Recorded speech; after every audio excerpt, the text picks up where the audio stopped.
All right, I hope you have your coffee. I hope you have your block note. Let's talk about peace. Let's talk about what is needed for peace, what can stop violence, and what can bring normalization. We're zooming in on the Abraham Accords today, who do just that. It's right after the Negev summit. It's also right after Ukrainian and Russian officials came to Istanbul to negotiate the first steps towards peace. Our expert today is Avi Melamed. I'm super happy and excited to have him. Why? Because he just finished his book. He just finished his book tour in the US. He said, we called Sunday, he said it was very intense. And I personally would love some insights of the book as well. You can buy it yourself if you want to. Maybe he can tease us a little bit. The title is Inside the Middle East, Entering a New Era. Avi Melamed was born and raised in the city with a lot of symbols, Jerusalem. Symbols make narratives, but he's staying out of narratives and give you the reality. He served as he's a former Israeli intelligence official and senior official on Arab affairs. He served at the Salisbury Fellow of Intelligence and Middle East Affairs at the Eisenhower Institute. I think that's Washington, D.C. Mr. Melamed is the founder of Inside Middle East. So that's the title of the book again. In 2016, already wrote a book on that title, but now out in February, the newest one. That's an empowering educational program that provides apolitical education about the contemporary Middle East. As far as I'm concerned, Mr. Melamed doesn't have a lot of experience with Dutch crowds. Most of us are Dutch. So let's welcome him with some on-topic questions. You can put your questions in the comment section on Facebook or in the Q&A section on Zoom. Make sure you have some critical questions. I'm sure you will. And in the end of the presentation, we will try to answer most of the questions. Mr.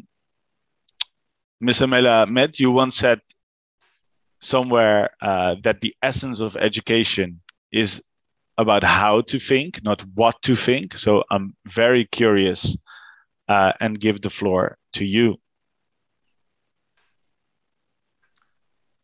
Thank you very much for the very kind introduction. Shalom from Israel. Good morning. Boker Tov. Shalom from Israel. I'm very pleased and honored to be here today with you. Accurately, as you said, I have less experience of working with a Dutch audience. So for me, it's a wonderful experience. And I hope that our encounter in this session will be well received and contributing for hopefully better understanding of the complex reality of the Middle East. Today, we are focusing on a specific issue, and this is the Abraham Accords. As a framing, I would say that shortly we will discuss and understand that the Abraham Accords is not something that happened overnight. It is something that has evolved and gradually developed during the last couple of years. And there are a couple of major factors that basically generate that process, and we'll understand together today what are those factors and why and how do they coincide right now. We'll also try together to assess the current and potentially ramifications and repercussions of the issue of the Abraham Accord. In my presentation today, we will explore, as I said, first the road to the Abraham Accord. We will then talk about the concept of normalization. In Arabic, it's tatbi'. In the Arab public discourse, it of course refers to the whole question of like, should there be a relationship of the Arab world with Israel? And if so, in what terms? Or shouldn't there be any kind of relationship with the state of Israel? And obviously, this is a major issue that also relates to the story of the Abraham Accord. And finally, we'll try to assess together the regional reactions to the Abraham Accords by the different regional players. So, as we are talking about the road leading to the Abraham Accords, I would say we could identify a couple of milestones leading to that point of time. One is the acceptance of Israel's existence. The second thing is the changing strategic priorities of the Arab world. And the third thing, which goes hand in hand with the two other factors that I mentioned right now, and shortly we will see how, is the fact that Palestinian cause plummets on the political agenda of major Arab leaders and major Arab players in the region. Let us start with the acceptance of Israel's existence. You know, the Israeli-Arab conflict, or rather also known as the Israeli-Palestinian conflict, at least until the mid of the 20th century, a little bit afterwards, was basically kind of like a consensus in the Arab world that there should be no reconciliation with Israel, no peace agreement, Israel has to be eradicated, and so on and so on. We have witnessed a couple of military rounds between Israel and major Arab states during that time. But actually, there has been an evolving process that basically led into growing realization among major Arab players in the region that the whole idea of like ending the conflict by erasing the state of Israel, militarily speaking, is not going to happen. And in fact, 1973 war was actually the milestone in the sense that following that war, that was the point where basically we have witnessed a very rapid process that led towards the late 70s to the milestone, the historic milestone, where the most significant Arab state, the state that actually was leading for a long period of time the battle against Israel, Egypt, signed a peace agreement with Israel. That was a very significant milestone, obviously, because it basically marked up the understanding that Israel is becoming fait accompli, an existing fact in the Middle East. And moreover, the major Arab states, Egypt, signing peace agreement with Israel, obviously was a step that was enormously dramatic in the geostrategic landscape of the region. It basically led later on in a gradual process that other things were involved in. That was not the only thing, but other things also were involved in, to the signing of what is known as the Oslo Accords in the mid-90s, in 1993, between Israel and the PLO, basically setting sort of like time frame and general frame for a potential Israeli-Palestinian reconciliation and the establishing of what has become to be known as the Palestinian National Authority or the Palestinian Authority. That was also yet another milestone in the graduate process of growing understanding that Israel is integral part of the region, and it has to be, therefore, in the end of the day, its existence has to be acknowledged and accepted. And indeed, a year later, after 1993, 1994, Israel and Jordan are signing the second Israeli-Arab peace agreement, the Arava Valley agreement signed between Israel and Jordan, 1994, yet another point where basically the idea of accepting Israel as an existing fact in the region is more and more percolating and being internalized in the region. So that was one process that was gradually involved and leading to the point of the Abraham Accords. The other thing was and is an interesting conjunction of both major domestic challenges within Arab world, as well as major growing regional threats that basically resulted in the end of the day, change of priorities, of agenda and geostrategic interest of major Arab players. And shortly we'll see that some of them, not by chance, are major players that are also involved in the story of the Abraham Accord. So let's look first at the aspect of the domestic challenges. One major challenge is the growing and increasing turbulences across the Arab world. These are basically turbulences that are going back to the whole story of the failure of the national statehood, the concept of national statehood in the Arab world in the 20th century. Roughly speaking, generally speaking, when you look at the whole story of national statehood, a concept that was introduced to the people of the Middle East in the 20th century, when you look at this story, it's to a large extent the story of failure. The divided regionally, tribally, ethnically, religiously, culturally, groups of the people in the Middle East, basically were unable to create a sort of like a consensus, a solid consensus that is very much required if you want to build a solid platform upon which a functioning modern state can operate. In fact, it's very clear that when you look at the history of most of the countries in the Middle East, Lebanon and Syria, Iraq, Tunisia, and others, you see time and again that the separatist identities, the ones that are characterized by the religious identity, cultural identity, ethnical identity, geographical identity, those separatist features were much more stronger in comparison to the concept of national statehood. So in the end of the day, it resulted in a politics that is very sectarian politics.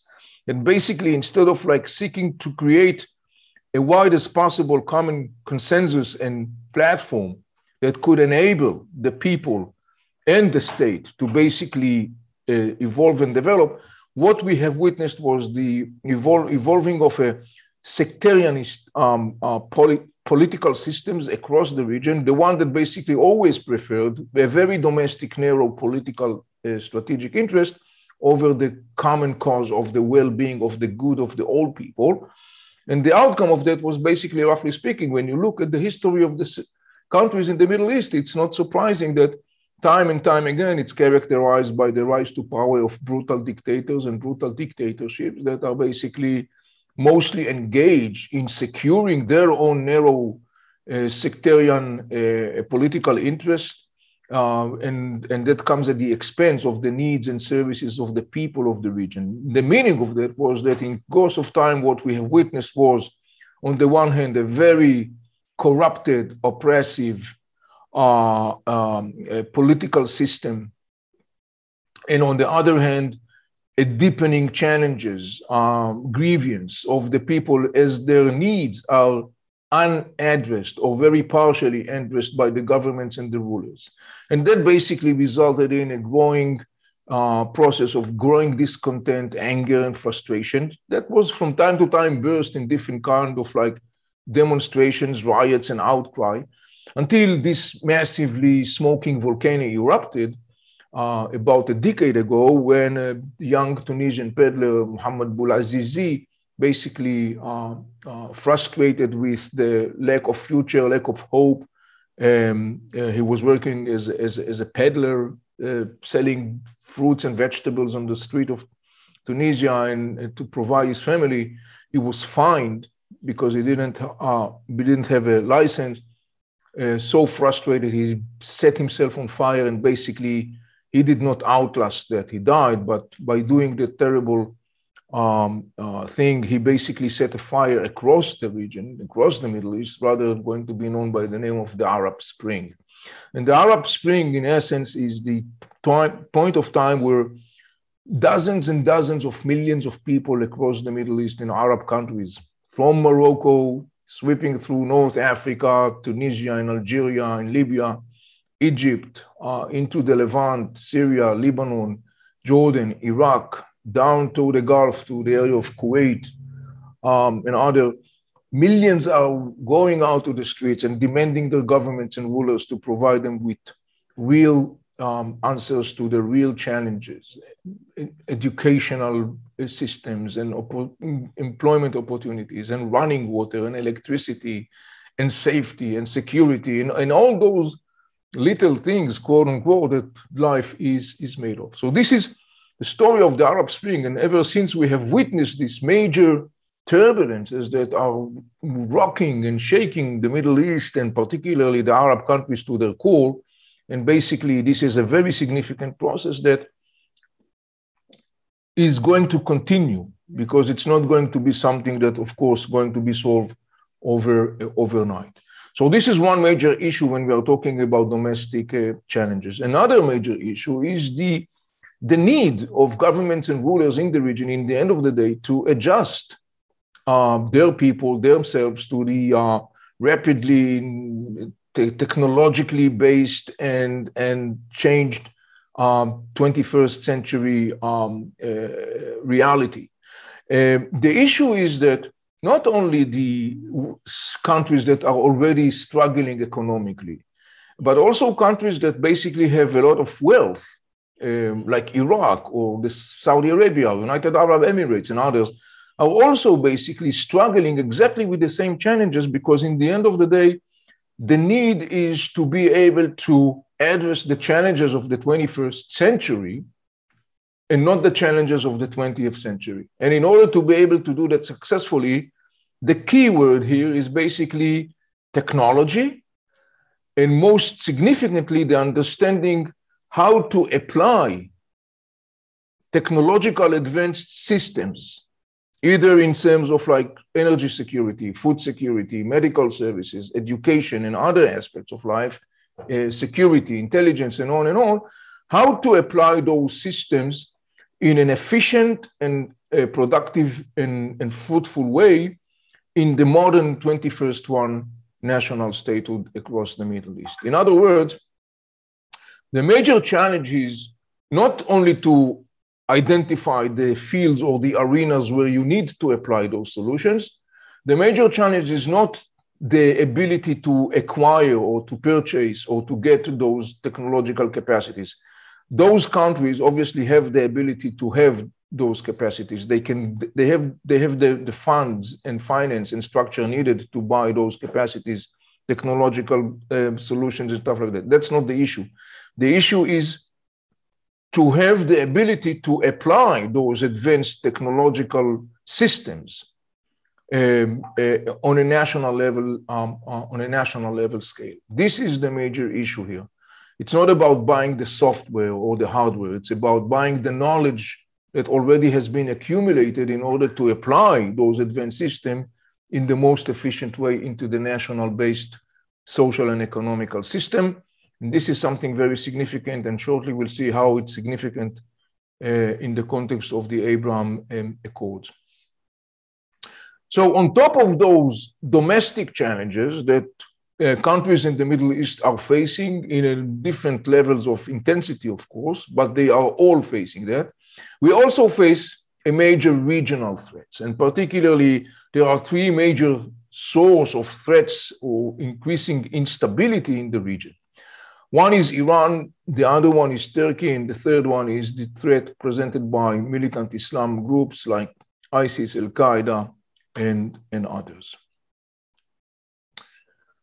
Let's say a few words about the threat presented by the Mullah regime in Tehran. The Mullah regime in Tehran that came to power in 1979, the Islamic Revolution, is ideologically very radical, extreme regime, motivated by some of the deepest narratives of the Shiites, and one of the most significant one is the one that actually seeking to have the leadership crown of the Muslim world.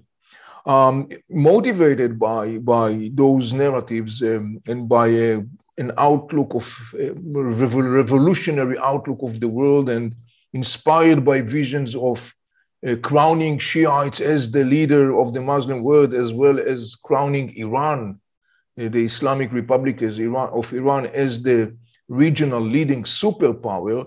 The Mullah regime has been leading in the last generation, and particularly in the last 2 decades, a very aggressive expansion policy throughout the Middle East under the title of exporting the Islamic Revolution. The purpose of exporting Islamic Revolution in the eyes of the Mullah regime is dual.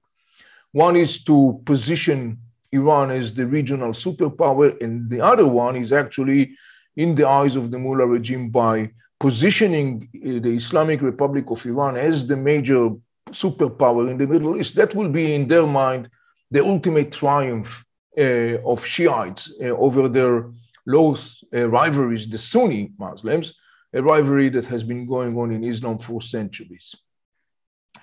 And indeed, taking advantage of the very unstable situation in Arab state, taking advantage of the failure of the concept of national statehood in most of the Arab states, taking advantage of the fact that sectarianism basically torn apart Arab societies from within, the mullah regime was basically able to create a network of proxies across the Middle East in Arab states. Most of the cases, those proxies are based upon local domestic Shiite population. That was the case in Lebanon, for example, when the mullah regime established in the beginning of the 80s what is going to become its most powerful proxy in the region, the Hezbollah in Lebanon, which is based upon mostly Lebanese Shiite. In Syria, the mullah regime has allied with the Alawite rule of Assad. Assad is a part of the Alawite minority in Syria. The Alawites are considered to be distant branch of the Shiites in Iraq, taking advantage of the rise of ISIS and the growing instability in Iraq. The mullah regime was basically able to create a sort of like Iraqi-based Shiite proxies in the frame or the shape of militias that are actually funded by the Iraqi government and armed by the Iraqi government, but practically they are following the Iranians' order. In Yemen, in 2014, a Yemenite Shiite-based group, congregation of tribes called Houthis, launched a coup, a military coup, ousting the Yemenite government. That coup evolved into a war that continues up until today in Yemen, between the Houthis on the one hand and the ousted Yemenite government who flee to Aden in South Yemen, and the government is backed by the Saudis and the United Arab Emirates. Yemen became a stage for actually an Iranian Saudi standoff or clashes or collision. And finally, if you look at the map, you could see the yellow symbol, which stands for a place called the Gaza Strip. One of the major cards the mullah regime plays very skillfully and successfully in order to advance its vision was the story of the Israeli-Palestinian conflict. The mullah regime positioned itself as the defender of the Palestinians in the conflict. The mullah regime echoed slogans like liberating Al-Quds, Jerusalem, liberating Palestine. That tactic was very effective, chosen and wisely chosen by the mullah regime, because they knew that by doing that, they actually bypassed the resentment and natural suspicions of many people in the Arab world who, remind you, are predominantly Sunnis. And basically by echoing those slogans that are very popular in the Arab public realm, the mullah regime was basically able to kind of like bypass the resentment and suspicions of the Sunnis in the Arab world. And as a fact, today, in the last decade, following the fact that the mullah regime has deepened its influence and power within Arab states, doing that violently in most of the cases, the picture has changed, and many people in the Arab world are actually saying today, we have noticed and we have realized that we have been schemed, we have been manipulated cynically by the mullah regime with this whole concept of like defending allegedly the Palestinians and so on. So the yellow symbol that you see in the map in front of you in Gaza Strip basically represents the two major Palestinian military powers in Gaza Strip, Hamas, who controls Gaza Strip since 2007, and the second largest military power in Gaza Strip, which is Islamic Jihad in Palestine. Both Hamas and Islamic Jihad are Sunnis, not Shiites. However, they are also part of this Iranian crescent, since they all basically are sharing the same concept of, or vowing the same concept of eliminating the state of Israel through the use of power. However, in course of time, and as the mullah regime basically says to the Arab world in your face, the mullah regime says to the Arabs, the mullah regime, we control Arab countries. We control Lebanon, which is correct. Lebanon is to a large extent an Iranian satellite. Lebanon is kind of like a fiction. It has a government and president and parties and parliament and military power, but the real boss in Lebanon is Hezbollah. In other words, the real boss in Lebanon is the Iranians. Syria is partly occupied by the Iranians, either the presence of Islamic Revolutionary Guards forces in Syria and also Iranian-backed Shiite proxies like Afghan or Pakistani or the Hezbollah forces in operating in Syria. In Iraq, as I mentioned before, there are those Iraqi-based Shiite militias backed by the Iranians and basically serving the Iranians. Yemen, I referred to that earlier. The Houthis are massively backed by the Iranians. So the Mullah regime says to the Arab world, we control 4 Arab countries in your face. And in addition to that, we have to notice that in course of time, and particularly in the last decade, the aggression of the Mullah regime was particularly increasing also in the area of the Gulf. The Persian or the Arab Gulf, depend who defines that, and also the area of the Bab el-Mandab Strait, the Red Sea, the Indian Ocean, the Arab Ocean. All those areas became an arenas of a growing and deepening Iranian aggression. And reminding you, in the last couple of years, we have witnessed a direct Iranian military attacks on Saudi Arabia, and also attacks conducted by Iranian militias, particularly Houthis, attacking Saudi Arabia, oil facilities and infrastructure, cities and airports, attacking the United Arab Emirates, attacking the maritime ships in the area of the Gulf, both in the Red Sea as well as in the Hormuz Strait, the Arab-Persian Gulf.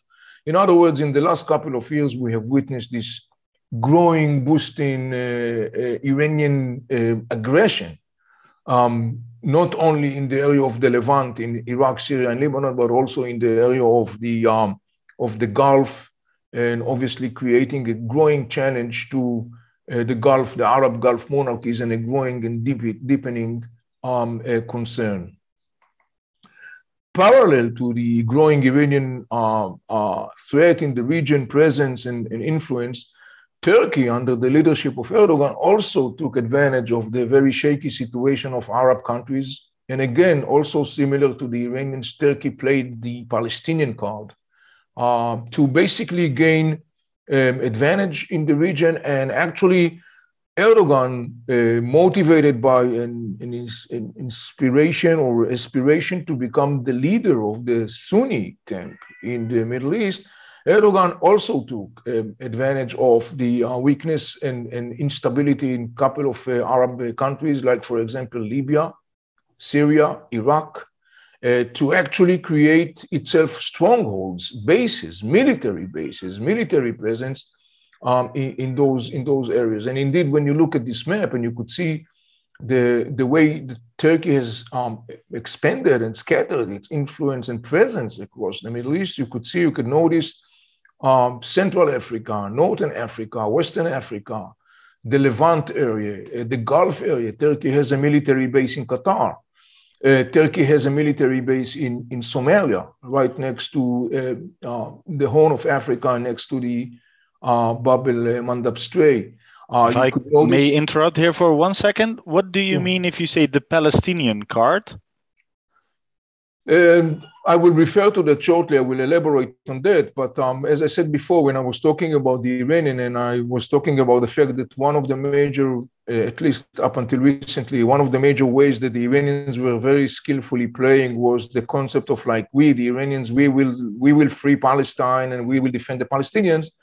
Turkey is doing occasionally the same use of that card. In other words, Erdogan positioned itself to be, the sponsor of Hamas and supporter of the people of Gaza Strip. In many occasions, the story of Gaza Strip and the tension between Gaza Strip under Hamas and Israel, on the other hand, has been played out by Erdogan as a way to harvest political dividends and popularity in the region. So, the story of the Israeli-Palestinian conflict, and particularly the story of Gaza Strip, became a very useful pawn, card, that both Turkey and Iran plays at will. And again, both Turkey and Iran plays this card because they know that since the story of the Palestinian is very central in the Arab public realm, Turkey and Iran knows that by positioning themselves as the defenders of the Palestinians, the saviors of Gaza and stuff like that, they kind of like harvest political dividends in the Arab world. They basically can, by doing that, they are bypassing resentments and suspicious in the Arab world. And indeed, as far as Turkey and Iran are concerned, to a large extent, using that pawn of the Palestinian, the story of Gaza, the Israeli-Palestinian conflict, using that pawn was to a large extent quite effective in the service of both Iran and Turkey hegemonic vision. However, as I mentioned before, and we'll touch on that later on, there has been some change in that sense in the last decade. We'll talk about that change shortly when we'll talk about some other aspect that has to do with the Abraham Accord. So going back to Turkey and Erdogan's aspiration to become the leader of the Sunni camp in the Middle East, that aspiration basically confront major Sunni players in the Middle East who are Arabs, reminding you, Turkey is not an Arab state. But however, Turkey is predominantly Sunni, and Turkey ruled the Middle East for centuries, the Turkish Ottoman Empire. However, a majority of the Arabs in the Middle East have bad memories from the time of the rule of the Turkish Ottoman empires. And obviously today in the 21st century, the Arab has no desire to be again under the wing of Turkey, and obviously not to be under the leadership of Erdogan. And so you can understand that Erdogan's aspiration to become the leader of the Sunni camp in the Middle East, by the way, he also envisioned himself to be on a global level Sunni leader. Erdogan is coming from the womb of the Sunni Muslim Brotherhood mindset. Obviously, that aspiration collides with the major Arab Sunni players in the region, Egypt, Saudi Arabia, the major leaders of the Arab world, United Arab Emirates, who on the one hand acknowledges Turkey's role and accepts Turkey's significance, but on the other hand rejects Turkey's, Erdogan's aspiration to be the leader of the Sunni camp in the region. So all in all, when you look at the both Iranian as well as the Turkish challenge presented to the region, and particularly at the expense of the Arab world, that map obviously illustrates the nature of the challenges, and you could see very clearly both the yellow as well as the red flags representing both Iran and Turkey, and you could see very easily how both Iran and Turkey are taking advantage of the instability across the region, particularly taking advantage of the crumbling statehood across the Middle East of the Arab states, to basically deepen and increase their influence presence in different Arab countries. So all in all, when you look at the outcome, the accumulative outcome of those challenges, the hegemonic visions of mostly, particularly Iran, and to a lesser extent, Erdogan. Today we could notice like 5 major arenas of tension in the region, in the Middle East. One is the eastern basin of the Mediterranean. You could see it circled in the upper part of the map. The eastern basin of the Mediterranean is enormously significant arena. It contains large amount of natural gas. It is the connection point between the Red Sea and down towards Southeast Asia on the one hand and Europe on the other hand. Then we see the Red Sea itself, which is an enormously significant passage, a maritime route that connects the Mediterranean into the Indian Ocean. In the bottom part of the map, you could see this big circle circling the Bab el-Mandab Strait, actually the meeting point between Asia and Africa, right next to the Horn of Africa. This is one of the most strategic locations on Earth, this narrow bottleneck through which major maritime trade, oil, crude oil and others ships are crossing through.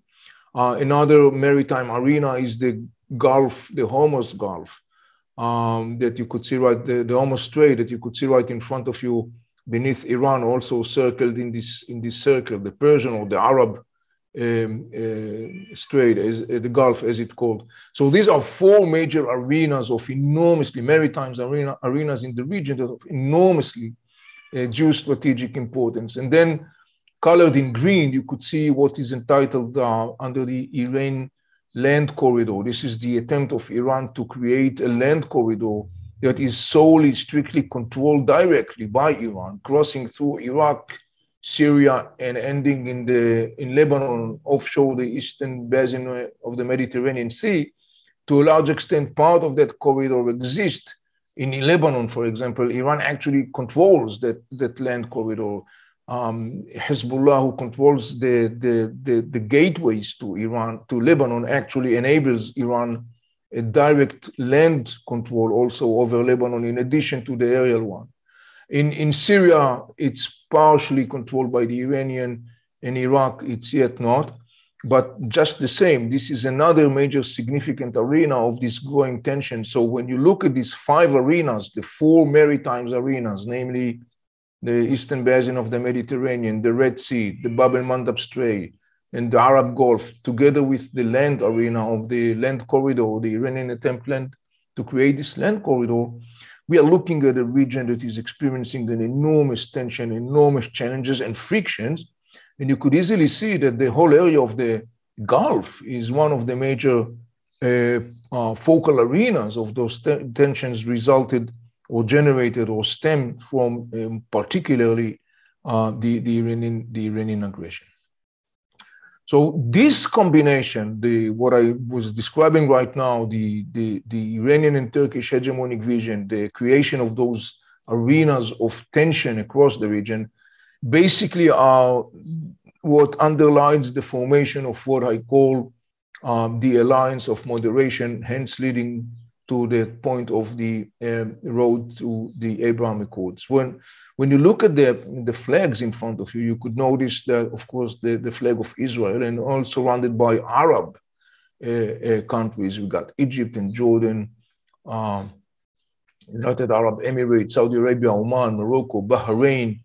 That alliance of moderation, as I call it, is actually reflecting the point of time where, given those enormous challenges that I was describing, both domestically as well as regionally, given to the threats, and particularly the Iranian threat presented to the region, and particularly to Israel on the one hand, as well as to the Arab Gulf monarchies on the other hand, those are basically geostrategic features of this restructured geostrategical landscape of the Middle East that actually are underlying or are beneath the formation of this alliance of moderation that actually centers around, roughly speaking, the concept of the need to have a stability.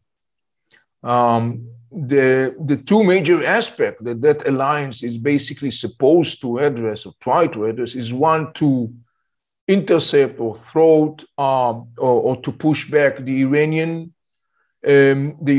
challenge, the Iranian threat, particularly the Iranian threat, to a lesser extent Turkey, which presents less of a challenge in comparison to the Iranian challenge. And the other thing is, going back to what I say when I was talking about the domestic challenges of many Arab countries, and among them the need to adjust themselves to the 21st century and to be able to apply a national scale advanced technological capacities that are actually very much critical for the evolving or developing of a new income revenues of more functioning, positively sort of speaking, institutions on a national level, scale level.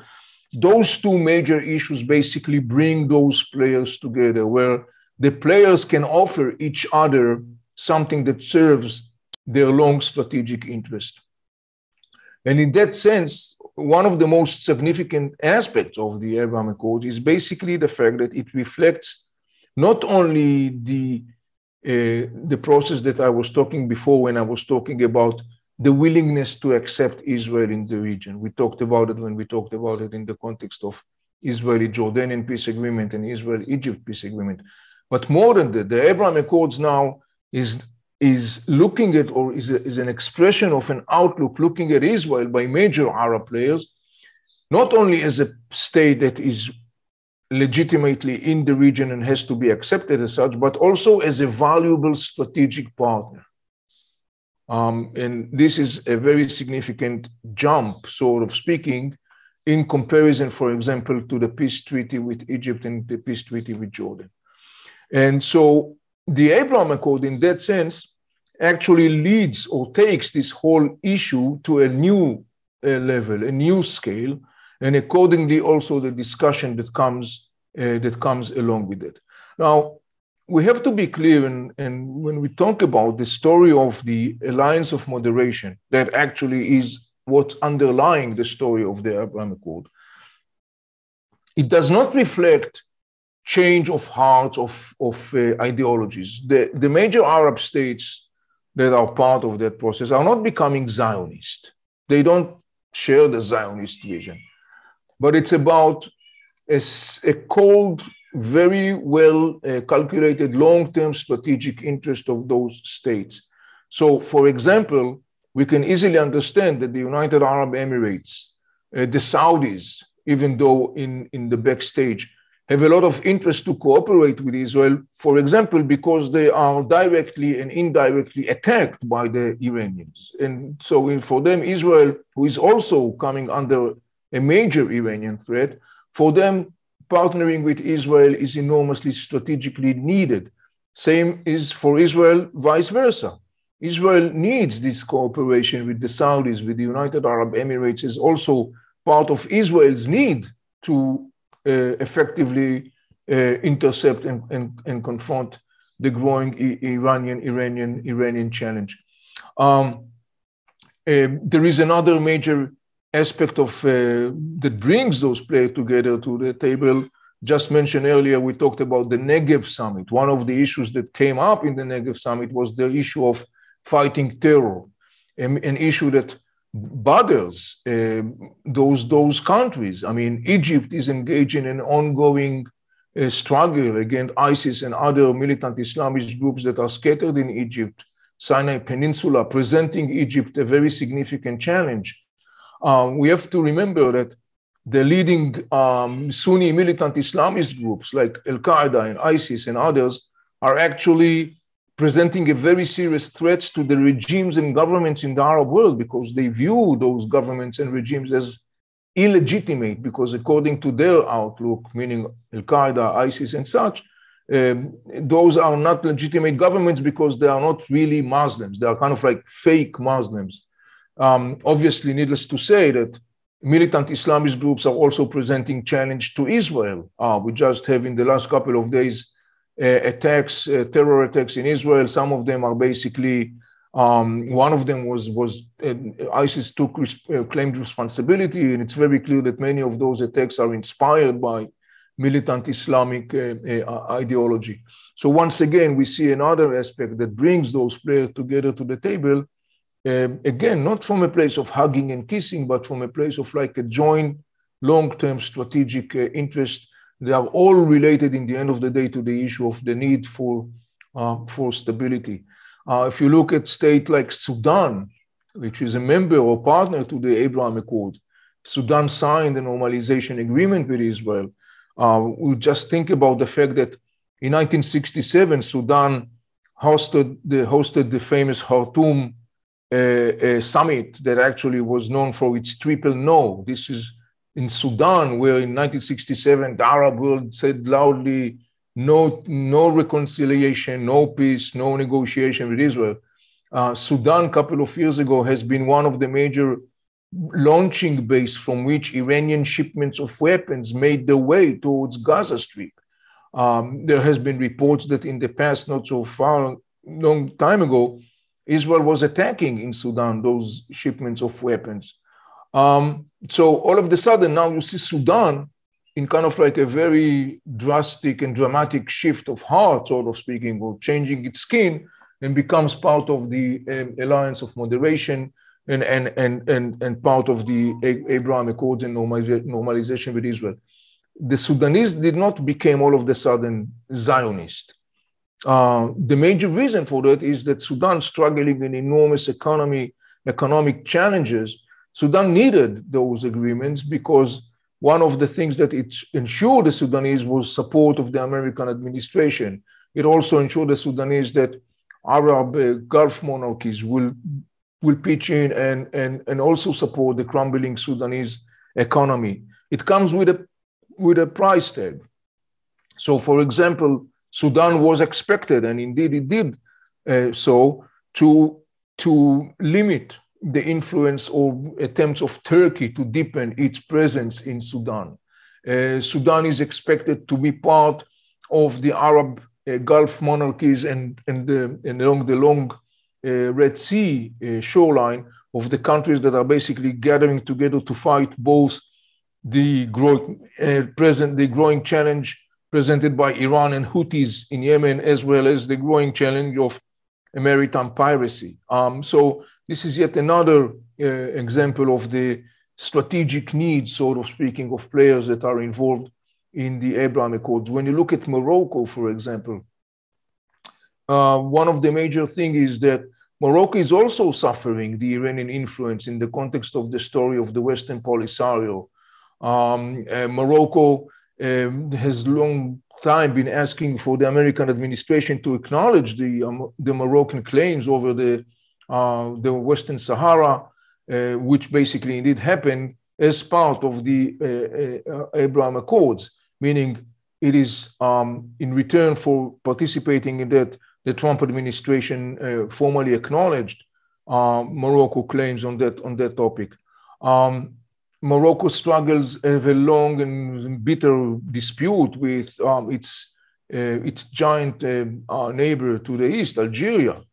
This is another yet a reason for the Moroccans to seek for alliances, regional alliances. So all in all, when you look at the needs of those players, the calculated, cold, quote unquote, needs, you basically can see very clearly how they have a joint interest in coming together and forming such an alliance. And indeed, when you look at the map of the region, once again, going back to what we saw before when we talked about the arenas of tensions and conflicts in the region, you could see very clearly how the same arenas you could find encircles the alliance or members of the alliance coming together in order to secure their strategic interest in those arenas. In the eastern basin of the Mediterranean, to block the Turkish attempt to become the boss, sort of speaking, in the eastern basin of the Mediterranean, and the one that could interrupt or control or threat the flow of natural gas, for example, is one major interest of Israel, Egypt, and other states that are interested in that. In the Red Sea, the free flow of trade, oil, crude oil, tankers, ships, is also another major interest of those countries, the countries of the alliance, pushing back, thwarting the Iranian attempt to create this land corridor stretching from Iraq through Syria and Lebanon is another interest. And of course, the whole area of Bab el-Mandab Strait and the Arab/Persian Gulf, yet another major area of interest of those members of the alliance. For example, in the context of the story of the war in Yemen, a maybe less known episode, but very significant one that illustrates very well what I said right now. The archipelago of Socotra, which is part of Yemen, but it's located it's a group of islands, a couple of hundreds miles away from Yemen, but formally part of Yemen. There has been an ongoing battle, sort of speaking, of influence over those group of islands, which are enormously significant. You could see them on the right-hand side of the map, circled. You could see the flag of Israel, and you may wonder what Israel has to do with this area. Well, this remote area is indeed very significant for Israel as well, as it controls the passage from the Indian Ocean towards the Bab el-Mandab Strait. And indeed, there has been a cooperation reportedly between Israel and the United Arab Emirates to secure control over this group of islands and to block both Iranian as well as Turkish attempt to take control over those specific islands because of their strategic location. So this is one example of the very concrete strategic and geostrategic needs of the members of the alliance across the region. Now, there is another interesting aspect of the story of the Abraham Accord, and this is, as I mentioned before, that the Palestinian cause plummets on the Arab political agenda. Now, in that sense, I have to make it clear. In the Arab public realm, the story of the Palestinian cause and the whole issue of the Israeli-Palestinian conflict is a very present issue. It's there, it's in the discussion, in the cultural and the political discussion, in the social media, and so on and so on. However, when you look at the political agenda and priorities of the major Arab players, you could notice very clearly the shift, the change that took place. The Palestinian cause has been significantly downgraded in the priorities list and political agenda of the major Arab players. There are different reasons for that process. Naming few, there is a growing discontent in the Arab world with the Palestinians. That discontent is fueled, for example, by the fact that in the Arab world, there is a growing notion that the Palestinians actually are not really looking for reconciling and to end the conflict because the Palestinians are not willing to pay the price that comes involved in such an agreement. And then, of course, there is the story of the inner Palestinian split between Hamas and Islam and Palestinian Authority, between Hamas and Fatah. And all the attempts of major Arab leaders, the Saudis, the United Arab Emirates, Egypt, to reconcile the Palestinians, all those attempts basically failed. I mean, the agreements that were signed formally were thrown to the garbage can by the Palestinians the next day. And then, of course, there is another significant thing that also fueled this discontent and anger and frustration and criticism in our world is the story of Gaza Strip, and particularly the siding of Hamas and Islamic Jihad with Iran.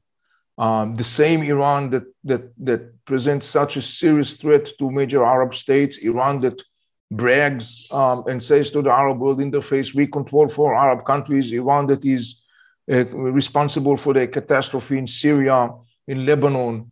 The Arab world is furious with the fact that Palestinian factors like Hamas and Islamic Jihad are basically siding with the Iranians, and to a lesser extent with Turkey as well. So all these things together fuel this growing discontent and anger within the Arab world, and that resulted in, among other things, to the fact that the Palestinian case, the Palestinian core plummets on the political agenda and political priorities of the Arab world. In fact, when you look in some recent milestones in that context, like, for example, the moving of the embassy from the US embassy from Tel Aviv to Jerusalem, or the Trump peace initiative, Peace for Prosperity.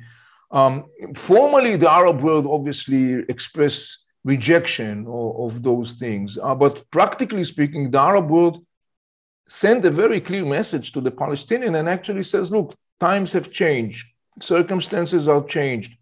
You Palestinian, you should come forward and try to find more creative way and effective and constructive ways to dialogue with this new reality. Otherwise, you are going to be left behind while that ship is already has sailed away. And the message that comes across from the Arab world to the Palestinians is very clear. It says, we, the Arab world, we have sacrificed a lot for your cause. We have sacrificed a lot for you.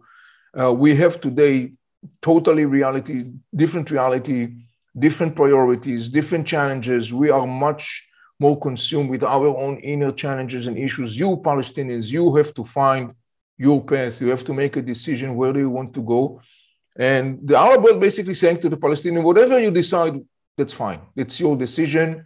We will back you. But the subtext of the message coming from the Arab world to the Palestinian is, if you will decide to continue the path of Hamas and Islamic Jihad, don't expect us, the Arabs, to be supportive of that.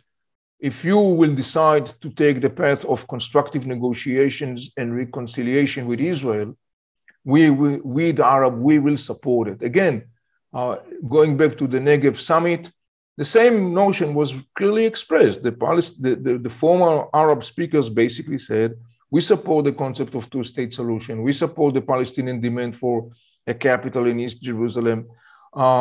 It's very clear that the message that comes across from the Arab world actually says to the Palestinian, you Palestinians, it's your time to make your own inner decision, because we, Arab world, we are engaged in our own huge inner challenges. And that brings me to say a few words about the concept of normalization. In Arabic, it's called tadbi' in the Arab public discourse. The term itself in Arabic is interesting because it could be translated in two totally different opposing ways. One is a positive in the context of like making things normal, normalization, tadbi'. The other, which is kind of like opposite, is basically meaning to do something artificially, which of course has a negative context. And the story of tadbi', normalization, in the context of relationship with Israel has been always very much present in the discussion in the Arab world. And in that sense, you could identify three major camps involved in that discussion in the Arab world. One camp is the camp that totally rejects normalization. Not surprisingly, a major chunk of this camp is coming from the world of Islamic thought. Many Islamist theologists reject the concept of an independent state of Israel and state, of course, of the Jewish people. They justified it in a theological justification, of course, their own theological justification, basically saying that though Islam recognized Judaism as a monotheistic religion, Islam argued that Jews have betrayed their divine mission and Allah punished the Jews by scatter them in the world and never to have their own independent entity. So at the eyes of those Islamic theologists, the existence of a Jewish state is totally unacceptable because it's, in their eyes, it's defiance of the divine master plan of Allah to the world, and therefore it cannot be accepted. So this is one camp that actually totally rejects the idea of normalization. The Muslim Brotherhood, or at least the dogmatic part of the Muslim Brotherhood, is one example. Obviously, needless to say, militant Islamist groups that are coming from the hub of Salafi jihadi thought also, of course, adopt the same outlook. Second camp is interesting because this is a camp that, on the one hand, actually express willingness to have normalization with Israel, but it is a conditional one. And when you look at the condition, the practically meaning of that willingness is that it's actually not different from the first camp. Why? Because that camp, the second camp, actually says, yes, we are willing to accept Israel's existence. We are willing to have normalization with Israel, but in conditions that the Israeli-Palestinian will be solved, and it will be solved in a way that all the demands of the Palestinians are fully met one-to-one. This is the troubling part, because one of the major demands of the Palestinian is what the Palestinians call Hakr al-Awda, the right of return. The Palestinians argue that Palestinian refugees and their descendants, the Palestinians argue that it's about 4 million people or so, will be entitled as part of a peace agreement with Israel to go and to settle down in Israel and to claim back properties and to claim back compensation and so on and so on.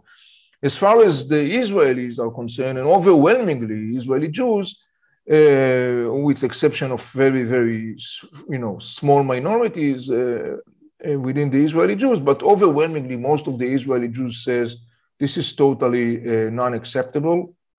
It's a non-starter, it's non-negotiable, because the meaning of that is that will basically bring the end of the state of Israel.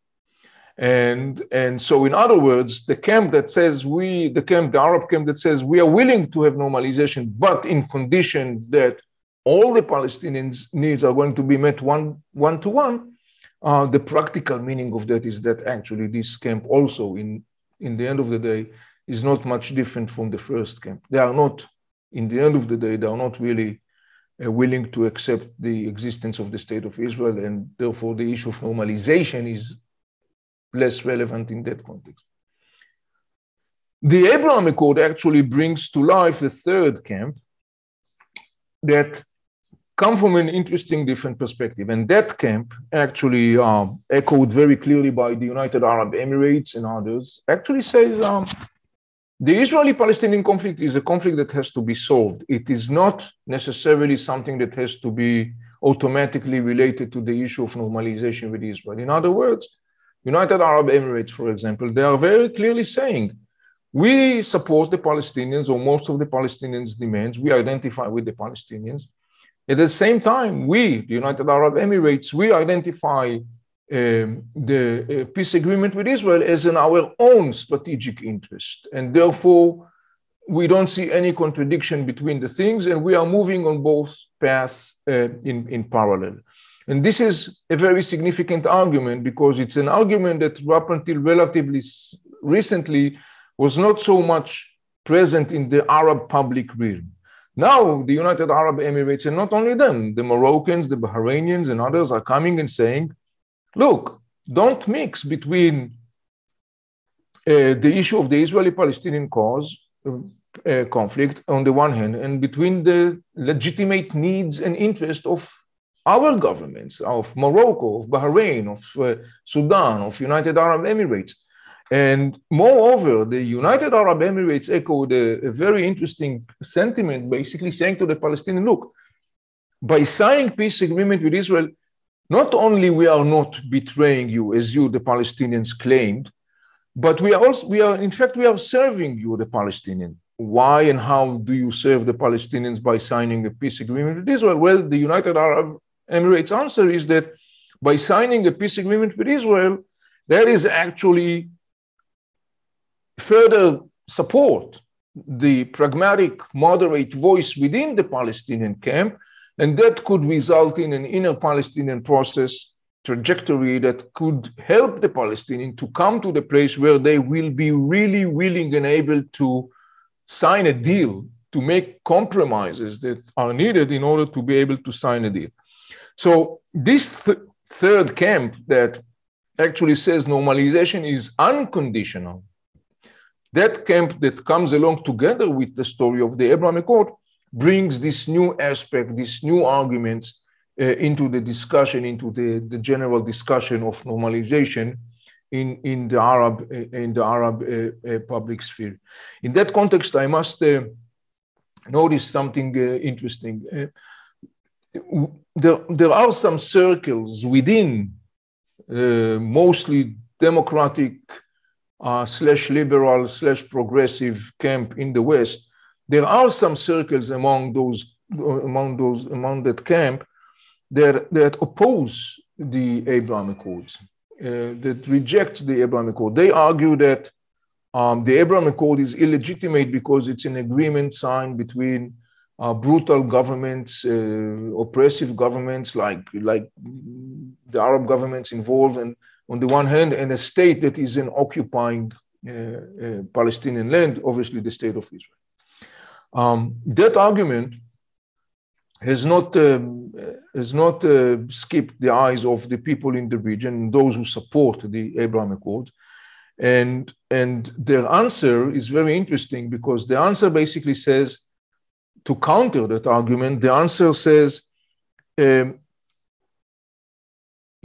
attempt to actually judge a legitimate sovereign government decision regarding its own political interest or strategic interest, in other words, United Arab Emirates or Sudan or Morocco or Bahrain, the attempt of Western circles to judge that morally should be totally rejected, because it's a condescending attempt. It's a condescending approach that actually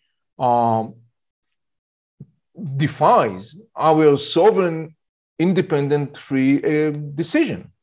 We, the United Arab Emirates, we, as the sovereign, as the government that's responsible for our, we have made the decision that that is the right thing that serves us. We, the Moroccans, make the decision that this is the best thing that serves us. So if anyone comes to disqualify or criticize our legitimate decision as a sovereign to do what we think is the best for ourselves and our people, if somebody is trying to come and delegitimize that based upon a moral judgment, this is totally unacceptable and should be rejected and refused overall. So this is an interesting counter argument that is made, and I think it's important it's important to bring that argument. Also, the other argument that is made by those circles who oppose the agreement in the West is that they are arguing that the agreement is actually betraying or throwing the Palestinians under the bus. And again, at this point, I refer to what I said before about what the Emirates are actually saying to the Palestinians. Not only that we are not betraying you, are actually, by signing this agreement, we are helping the moderate, pragmatic Palestinian camp to gain momentum and to play a more significant and constructive role in the inner Palestinian politics. So these are kind of like a side note that I wanted to share with you regarding the issue of normalization. Now, when you look at the reactions of the different players in the region to the Abraham Accords, well, it was very clearly understood that, you know, players like Iran, Turkey, Syria, Lebanon, Iraq, Algeria, they expressed rejection to the whole story of the Abraham Accord. Obviously, we can understand when we talk about Iran or Turkey, we can understand their position, where it comes from. Obviously, for them, it's kind of like cracking the platform that Iran and Turkey has been nurturing so skillfully, positioning themselves as the defenders of the Palestinian. They have an interest in the continuation of the Israeli-Palestinian conflict. So obviously, they rejected and opposed the agreement. However, that was when you look today, for example, at the Turkish position, all of a sudden, the Turks are not so much against the agreement. The change of heart of Turkey has to do mostly with Turkey's inner economic crisis, its need to further boost its relationship with the United Arab Emirates, with Saudi Arabia. These are two major significant players that are enormously crucial for Turkey's economy. Also, Egypt is enormously significant in that sense for Turkey. So the change of heart of Turkey that now recently is not so much opposing the Abraham Accords, basically is reflection of course, cold, cynical political calculations, but also reflects the fact that, as I said before, the Palestinian issue is to a large extent a pawn, a card used by those players. Algeria, also another state where you have a strong Islamic voice. Algeria basically constantly present an objection to the whole story of the Abraham Accord. Lebanon, of course, that became an Iranian satellite, echoes the Iranian position. An interesting Arab state. It was interesting to see the reaction of some Arab states like Jordan, Kuwait, Tunisia, that basically took some sort of like an evasive position.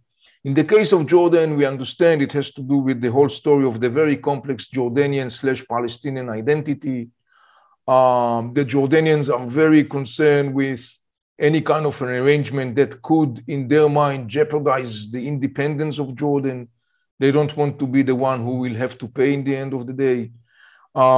In Kuwait, there is a very strong rejection to the whole idea of normalization with Israel in Kuwaiti politics.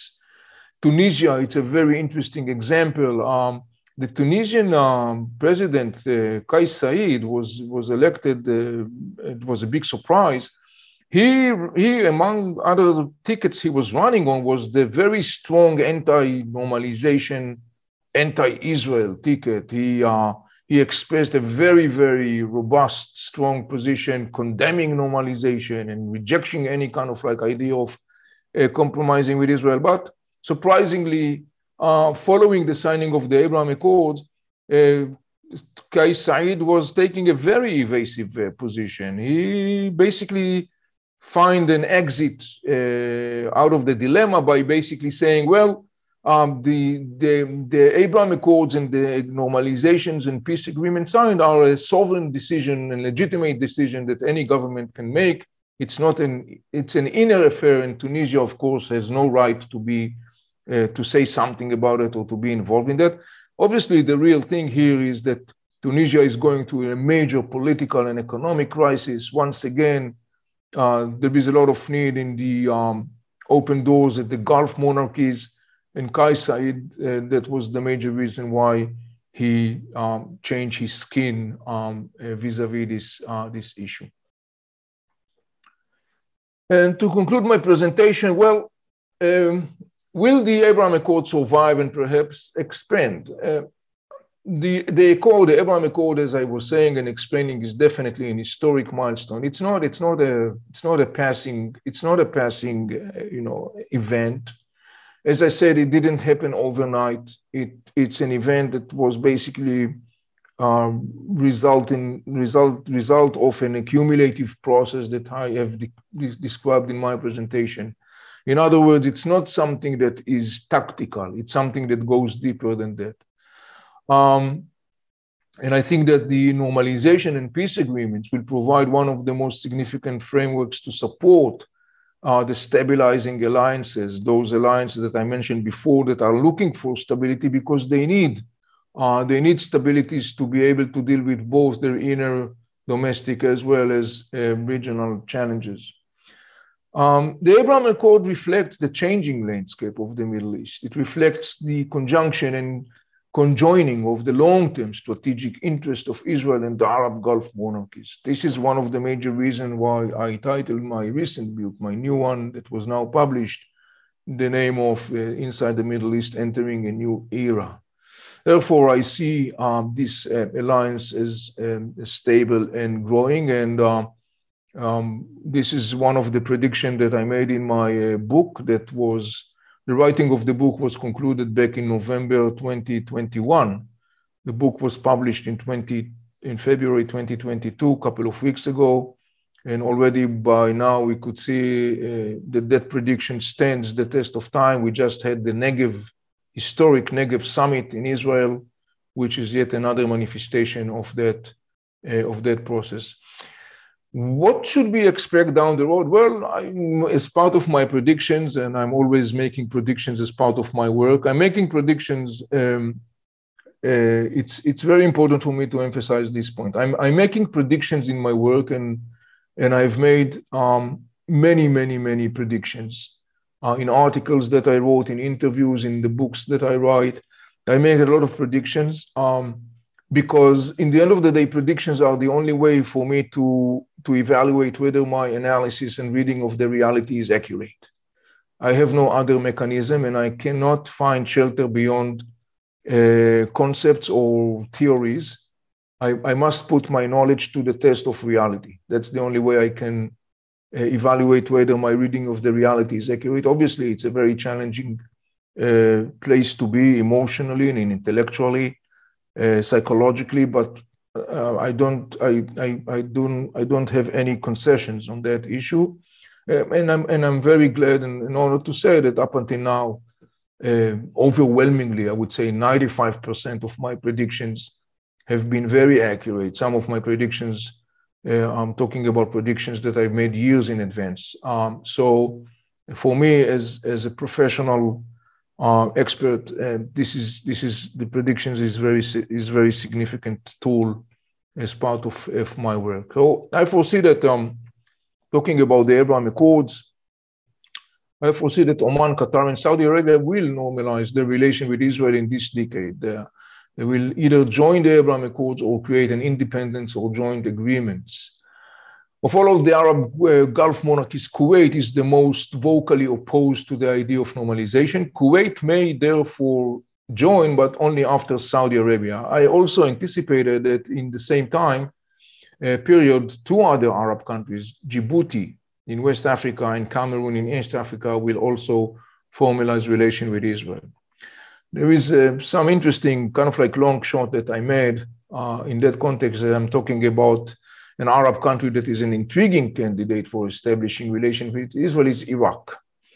There are a number of factors that could, in due course, drive a process of establishing a connection between Baghdad and Jerusalem. However, it's not going to happen tomorrow morning. I do not expect any major developments towards a formal relationship in the foreseeable future. I just make a kind of like a notion to note that interesting story of Iraq, Israel, but this is something, as I said before, beyond the horizon line, is something that potentially could, at some point, could materialize, and that, of course, will be very interesting to watch if that will happen.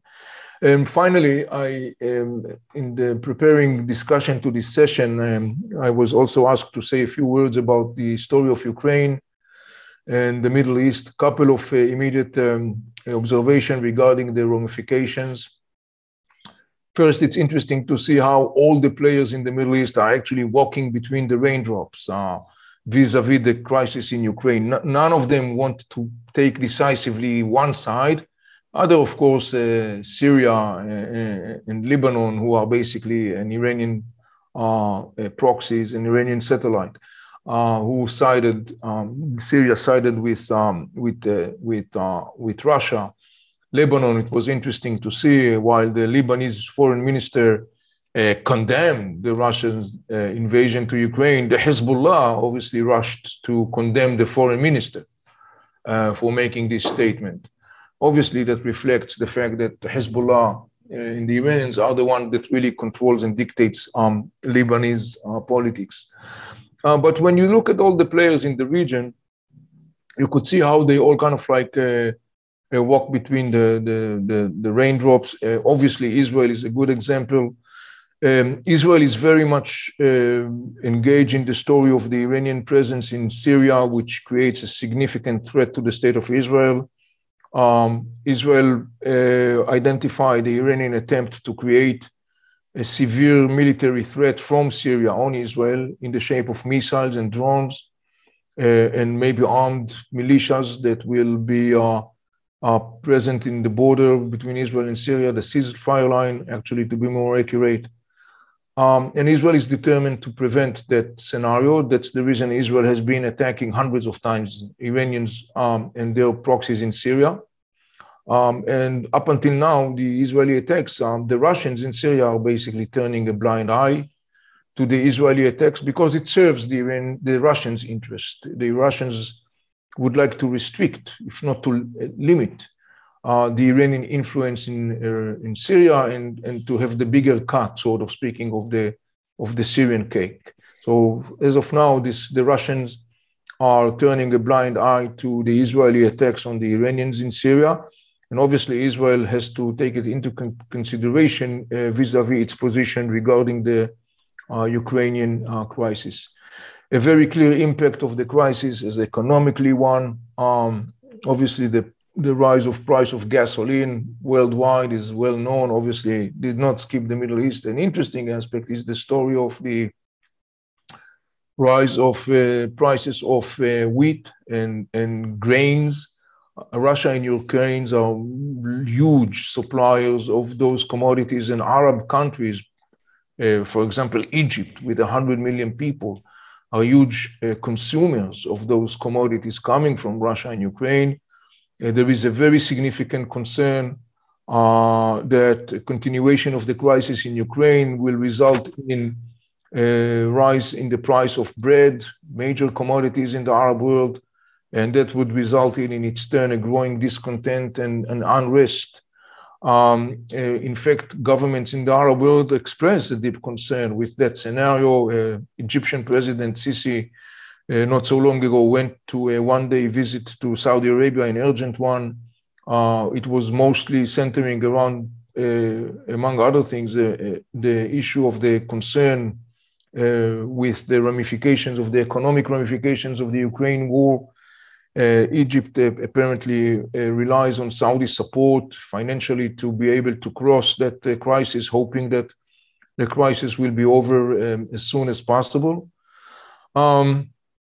Another interesting impact, which is not so clear, of the war in Ukraine is in the trajectory of the story of the talks with Iran's over the Iranians' nuclear program. And here is an interesting development. Russia, at some point, all of a sudden, expressed reservations with the agreement, and Russia actually conditioned its willingness to sign the agreement. Russia is part of the 5+1 negotiating with Iran. Russia conditioned its willingness to sign the agreement with the commitment of the West a written commitment of the West, that the Russia would not be sanctions for any deals it will make with Iran, including military deals. That Russian, out of the blue, sort of speaking, demand was surprised and in fact, bitterly surprised the Iranians, because the Iranians were ready and willing to sign an agreement. But actually what happened was that, at least at this point, Russia was kind of like taking the Iranian negotiation, the Vienna negotiation, as a hostage to counter the crumbling sanctions that the West inflicted upon Russia because of the invasion to the Ukraine. So this is an interesting, less expected, sort of speaking, ramification or immediate impact of the story of the war in Ukraine in the context of the negotiation with Iran. Another, I would say, immediate ramification, the war in Ukraine boosts tendency of US allies in the region to develop and enhance their own self-defense and deterrence capabilities. Once again, we had a couple of recent example to that.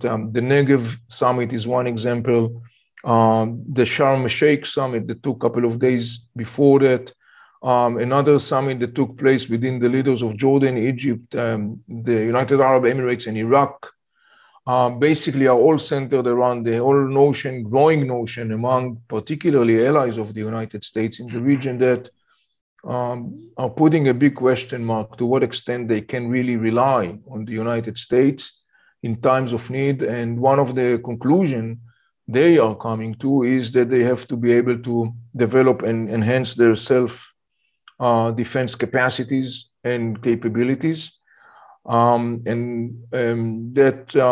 has a couple of ramifications. For example, the war further boosts the arms race in the Middle East. I mean, it's very clear today, and particularly in the last, following the last events, the recent attacks of Iranian proxies, the Houthis on the Saudi oil facilities, further boost that understanding with the growing tendency of the United States to depart the region. The major players in the region reached to the conclusion they must develop a significant military deterrence capacities. Egypt has been building a huge military capacity. The Saudis, United Arab Emirates, Israel, it's all very clear that they have to further develop those capacities. The war in Ukraine furthers, and the ramifications further strengthen the foundations of the alliance of moderation, again, as a need to basically be able to stand independently in face of whatever challenge may come tomorrow, particularly when you look at the tendency of the United States to exit the region and the growing impact and influence of the Iranians. And talking about the Iranians today, when you look, and I'm looking at, of course, at the discussion across the region in the Arab world, talking to people, reading articles and listening to commentators and Arab commentators and others, I would say there is a very clear sentiment or notion which is kind of like currently under a question mark, though this question mark is more and more fading and becoming a straight answer. Will the West reevaluate its tolerance policy towards Iran's threats? I think that I would not be wrong if I would say at this point the tendency across the region is more to assume that the appeasing tolerant policy of the West towards the Iranians is going to continue, if not to increase. And as you could understand, there is a lot of discontent and frustration and anxiety among players in the region. Though that anxiety was clearly manifested by the Saudis and the United Arab Emirates in a couple of recent events. Israel is more polite in that sense, but Israel definitely is deeply concerned with that scenario. And Israel conveyed messages to the Biden administration, even though less bluntly conveyed in comparison to the way that the Saudis and the Emirates basically were doing that recently. So these are kind of like immediate observations regarding both the current and potentially long-term ramification of the war in Ukraine in the context of the Middle East. At this point, ladies and gentlemen, I conclude my presentation and I'm opening this session to your questions. Thank you so much. I think you've been very clear. Already some questions are coming. So let me check that on Facebook and both in the Q&A on this webinar. Thank you so much for your questions already.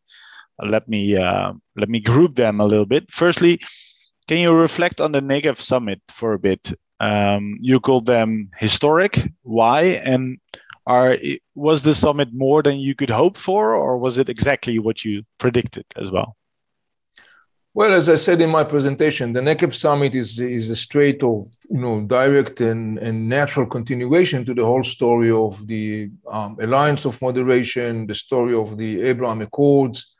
And again, when you look at the summit for itself, I mean, here is a summit where Israel is hosting major Arab leaders in Israel that are coming to Israel openly and actually in front of TV screens and media and stuff like that, and actually are making a very clear stand position together.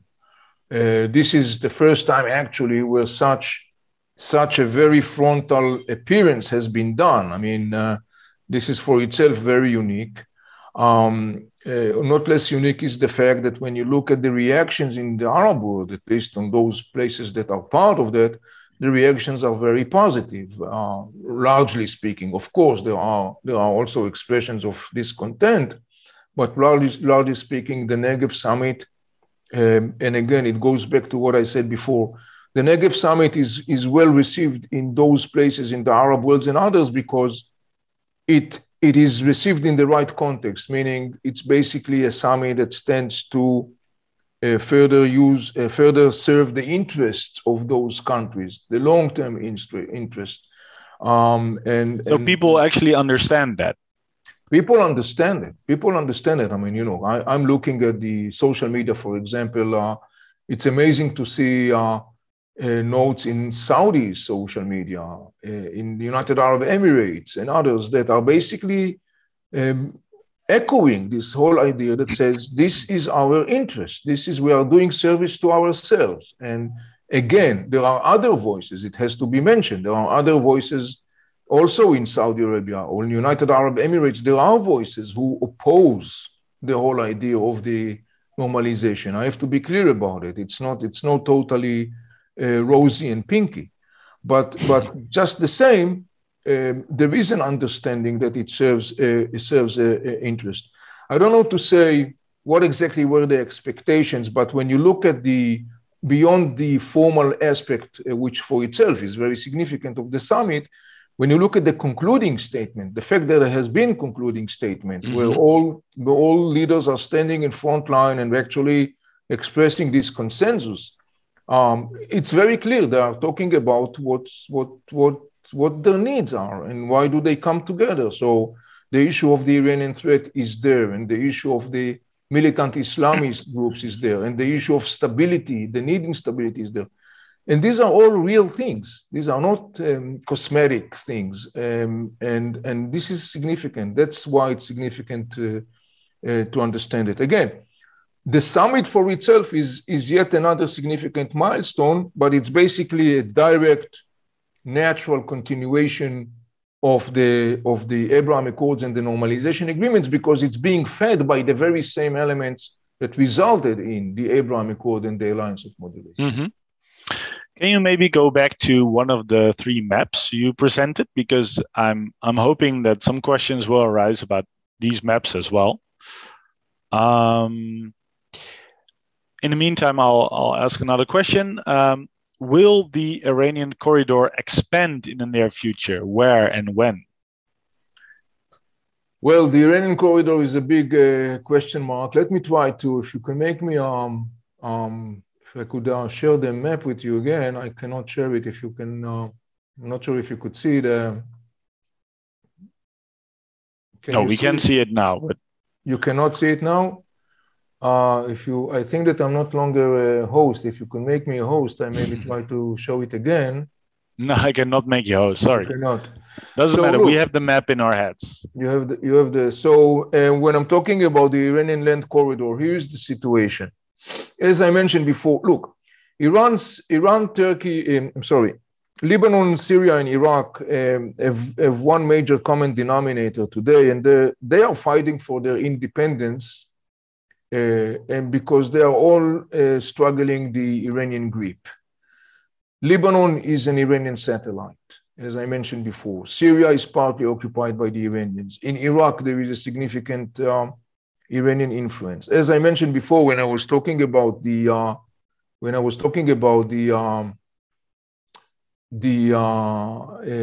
land corridor that Iran was trying to establish, I said in Lebanon, Iran basically has an open, free, non-controlled access. The Hezbollah controls the gates. Iranians are coming in and out, whatever they want to do. Basically, it's their own domain, so to speak. In Syria, the Iranians are trying to establish this land corridor, and they are putting a lot of effort in the eastern part of Syria that borders Iraq. However, a very crucial component for establishing this connection between Iraq and Syria is whether the Iranian-backed Iraqi Shiite militias will be able to secure this passage for the Iranians from Iraq to Syria. And here, the Iranians are facing a couple of major challenges that basically presents an obstacle to that vision. One is that in the eastern part of Syria, the Kurds in the northeast part of Syria, massively backed by the US, the US that has a presence in the triangle of borders, Jordan, not so far from Jordan, Israel, and Syria, are basically presenting a tangible obstacle on the path of such an Iranian land corridor. There has been reports also that Israel has been attacking compound and convoys, Iranian convoys in the eastern part of Syria. So this is one aspect of the challenge. The other side of the challenge, Iraqi side, and that is because right now in Iraq there is, and again, it goes back to the story of the Iranian struggle to get free of the Iranian grip, of the Iraqi struggle to get free of the Iranian grip. Iraq is going through a major turbulences, and one of the major things that is, there is a power struggle between Iraqi nationalists on the one hand and the Iranian affiliated Iraqi Shiite camp. There is a major power struggle within the Shiites in Iraq, which the Shiites in Iraq are the biggest group. And in course of time, it seems more and more that the hands of the Iraqi nationalists, they have the upper hand. Because the major sentiment that comes out from the Iraqi Shiites to Iran says Iraq is an Arab state. Iraq is an independent and should be part of the Arab state, and we want you, Iran, to be out.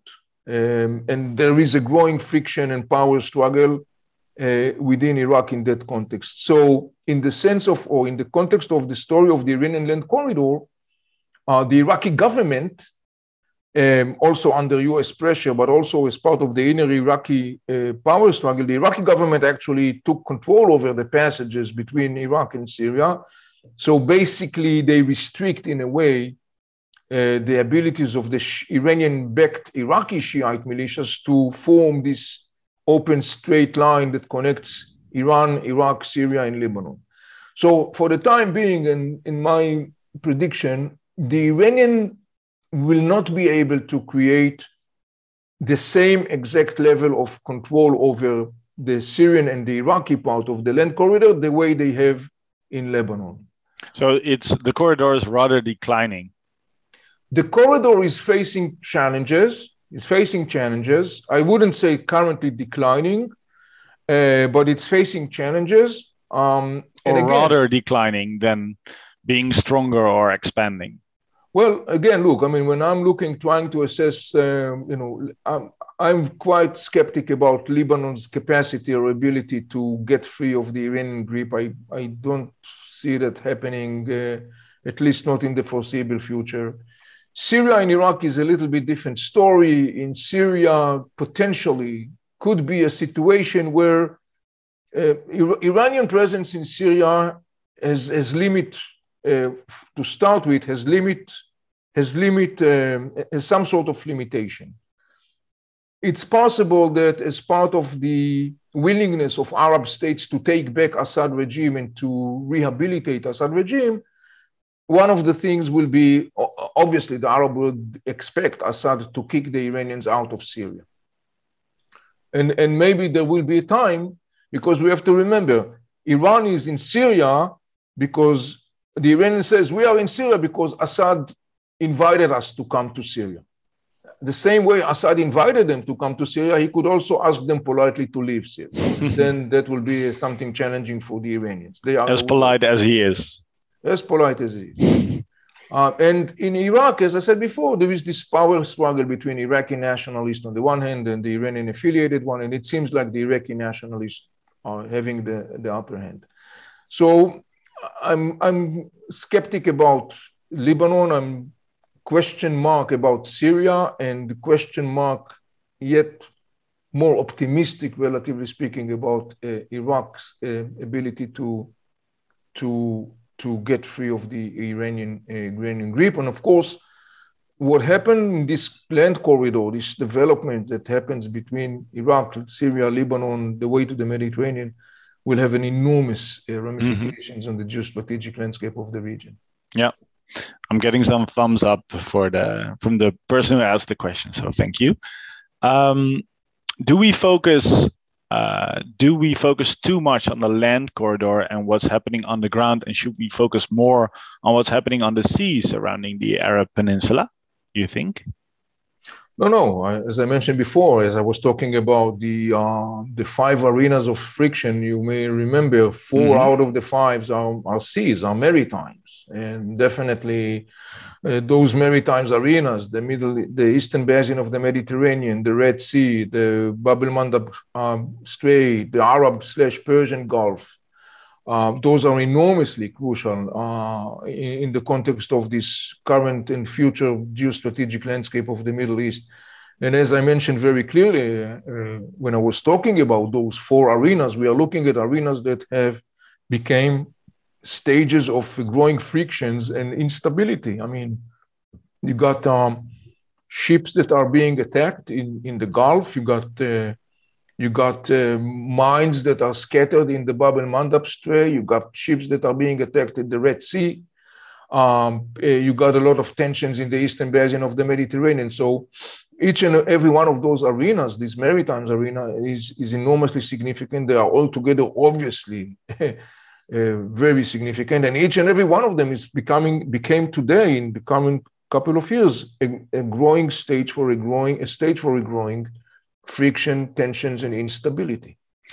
One of the countries that is on that side is Qatar. The person who is asking the question, Rishi, is asking, is Qatar a sidekick of Iran? Was not on the map. Yeah, well, Qatar and Iran has a good relationship. They share some huge oil gas fields. And the Qataris obviously have no intention to damage the relations with the Iranians. In fact, as there will be growing need to define a new game rules between the Arab Gulf monarchies and Iran, Qatar obviously plans and probably will be a major player in that context. The Qataris have an open door in Iran. That enables Qatar to be kind of like a go-between, a mediator in the discussion. Oman also plays, but to a lesser extent, role in that sense. So Qatar is definitely, as I said before, maybe I did not say, or maybe I should say it, the Arab Gulf monarchies are saying to the Iranians, they're saying, look, we want to have a good relationship with you. We are neighbors, okay? We just want you to stay off our business. and we could have a good relationship. The Iranian regime, obviously, the Mullah regime has a different thoughts on that issue. But definitely, Qatar is a very significant player, and Qatar is going to try to monetize that card more to further establish Qatar's role as a leading factor in the region. And whitewashing its own position in the next summer. I got two questions and 4 minutes, so let's see how far we can go. Firstly, will the alliance of moderation be strong enough to really compete with Iran and Turkey? Albert is asking. The answer is yes. I mean, look, Turkey, as I said before, Turkey today is less of a threat because, as I mentioned before, Turkey is going through lots of challenges economically, politically. Those challenges, as well as other developments, basically force Erdogan to adopt a much more smiling policy towards the Gulf monarchies, towards Israel. In the context of Iran, look, in the end of the day, the Iranian model of expansion has a strong side that serves the Iranians, but at the same time, it has an Achilles heel. The strong side of the model of the expansion of the Iranian is that they are using proxies. They are not the one who are squeezing the trigger. Others are squeezing the triggers. Obviously, the weapons and the missiles and the drones and the military know-how comes from the Iranians. But it's not the Iranians who squeeze the trigger. It's their proxies. So in that sense, Iran basically is immune from ramifications. So it's the Houthis who are launching missiles and drones in Saudi Arabia and United Arab Emirates. It's the Hezbollah or Hamas or Islamic Jihad that basically launch rockets or missiles at Israel. It's not Iran. So Iran is just supplying them with the weapons and the missiles. It's not so Iran. What is the Achilles heel? The Achilles heel is that relying on those domestic proxies that are basically, in the end of the day, part of a surrounding environment is very limited. Because, for example, if you look at Lebanon, Hezbollah, with all its might, and it presents a very serious, severe threat to the state of Israel, Hezbollah is not operating in a vacuum. It's part of a place called Lebanon. It has to be tuned to the other players involved. The same applies for Hamas in Gaza Strip and Islamic Jihad in Gaza Strip. The same applies for Houthis in Yemen. In other words, when you are trying to use proxies that are located elsewhere and are part of this elsewhere environment, you have to take into consideration that in the end of the day, those proxies not necessarily will be 100% blind servant of your needs. They have to take into consideration their own domestic calculations. So this is in a way sort of like an Achilles heel of the Iranian, master plan or sort of speaking model of expansion. Now, going back to the issue of the alliance, look, we are looking at major countries in the region: Israel, Saudi Arabia, United Arab Emirates, Egypt. These are countries that have a very serious military capacities that could cause the Iranians and their proxies a very severe damage. The Hezbollah in Lebanon and the Iranians know that if the Hezbollah is going to be engaged in a war with Israel, that may result in a fatal outcome for the Hezbollah. One could expect that in such scenario, the Saudis and the United Arab Emirates would be more than happy to provide Israel with an open checks, sort of speaking, of weapons and ammunition to make sure that the Hezbollah is going to be eliminated. So these are part of the calculations that I think players in the region are taking. The alliance of moderation and major partners of that have a significant military intelligence technological capacities, and the Iranians are aware of that. Right. So the strength of Iran is its weakness as well, in the form of the proxies. Last question. Do you see the development in the Arab countries to overcome their domestic challenges, like getting 21st century skills, find new sources of income, and reduce unemployment? Do you see that happening?